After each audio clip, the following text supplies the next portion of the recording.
কি করো? কে? মুনিয়া। কি হয়েছে, তুমি টেনশনে আছো কোনো কিছু? চলে যাবো? মাইক খাবা, উপরে সব ফাজিল। কয়তলায়? 6 তলা। কন্টেন্ট ক্রিয়েটর তৌহিদ আফ্রিদি ও তার বাবা নাসির উদ্দিন সাথীর বিরুদ্ধে দীর্ঘদিন ধরে প্রতারণা, নির্যাতন ও ব্ল্যাকমেইলের অভিযোগ রয়েছে। সম্প্রতি ক্রাইম এডিশন প্রকাশিত একটি ভিডিও প্রতিবেদনে উঠে এসেছে ইউটিউবার ও ব্লগারদের আওয়ামী লীগের পক্ষে জোরপূর্বক কাজ করানো থেকে শুরু করে আফ্রিদির নানা কুকীর্তির বিস্তারিত। তবে এসবের ভিড়ে সবচেয়ে আলোচিত হয়ে উঠেছে মুনিয়ার সাথে তার সম্পর্ক। ফাঁস হওয়া একাধিক ফোনালাপ ও ভুক্তভোগীদের সাক্ষ্য প্রমাণ করে মুনিয়ার সাথে আফ্রিদির ঘনিষ্ঠতা কেবল ব্যক্তিগত সম্পর্কেই সীমাবদ্ধ ছিল না, এটা মুনিয়ার মৃত্যুর রহস্যকেও নতুন দিকে মোড় নিতে বাধ্য করছে। ও মুনিয়া, আমি নেটে নাই কেন? নেটে কল দিচ্ছি। নেটে আমি হোয়াটসঅ্যাপ ডিলিট করে ফেলছি কালকে পর থেকে। আল্লাহ, কেন? না না, আমি হোয়াটসঅ্যাপ চালাবো না। কি হয়েছে, তুমি টেনশনে আছো কোনো কিছু? চলে যাবো? মাইক খাবা, উপরে সব ফাজিল। কয়তলায়? 6 তলা।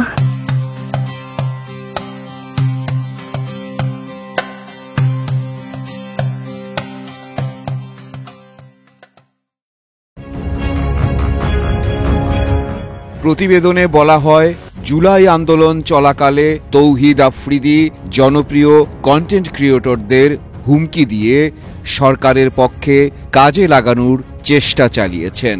তাছাড়া আফ্রিদির বিরুদ্ধে বেশ কয়েকজন নারীকে বিয়ের প্রলোভন দেখিয়ে শারীরিক সম্পর্ক করার অভিযোগও উঠেছে। তৌহিদ আফ্রিদির সাথে আমার একটা বন্ধুর মাধ্যমে যোগাযোগ হয়। তো ও আমাকে বিভিন্ন রকমের সহায়তার হেল্পেরই দেখায়, যে আমাকে আশ্বাস দেয় যে আমাকে কন্টেন্ট ক্রিয়েট করতেও আমাকে হেল্প করবে। এভাবে করে আমাদের কথা চলতে থাকতো, এক সময় মানে সম্পর্কের দিকে এগিয়ে যায়। প্রতিবেদনে উল্লেখ করা হয়, ওই নারীর অভিযোগের সূত্র ধরে কিছু ফোন রেকর্ড হাতে আসে, যেখানে মুনিয়ার বাসায় আফ্রিদির যাতায়াত এবং ঘনিষ্ঠতার প্রমাণ মেলে। মুনিয়ার সাথে আফ্রিদির সম্পর্ক এবং আরেক প্রেমিকার সাক্ষ্য মিলিয়ে দেখলে হত্যাকাণ্ডের রহস্য ভিন্ন দিকে মোড় নিতে পারে।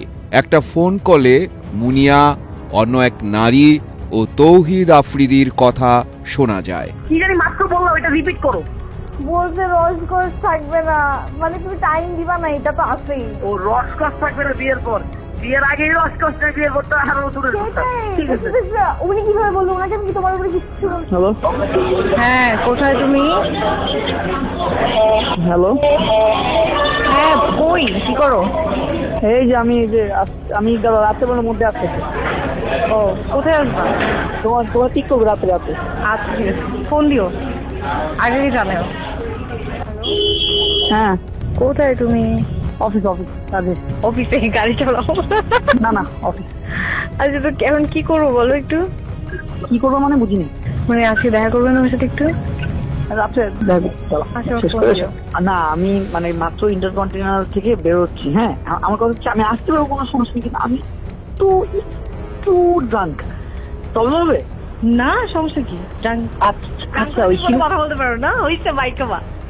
হ্যাঁ, বুঝি নাই। মাইকাবা গাদা কেন?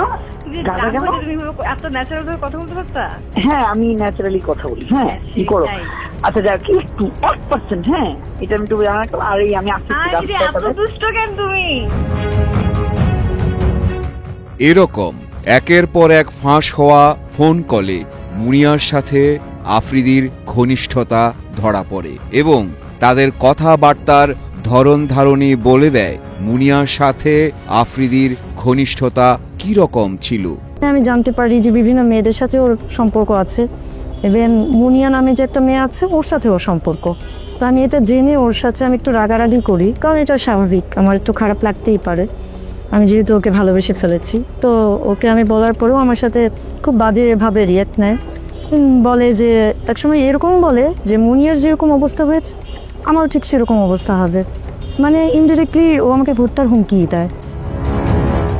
তৌহিদ আফ্রিদির বিরুদ্ধে অভিযোগকারী এই নারীর এই বক্তব্য মুনিয়ার মৃত্যুর রহস্যকেও নতুন দিকে মোড় নিতে বাধ্য করছে।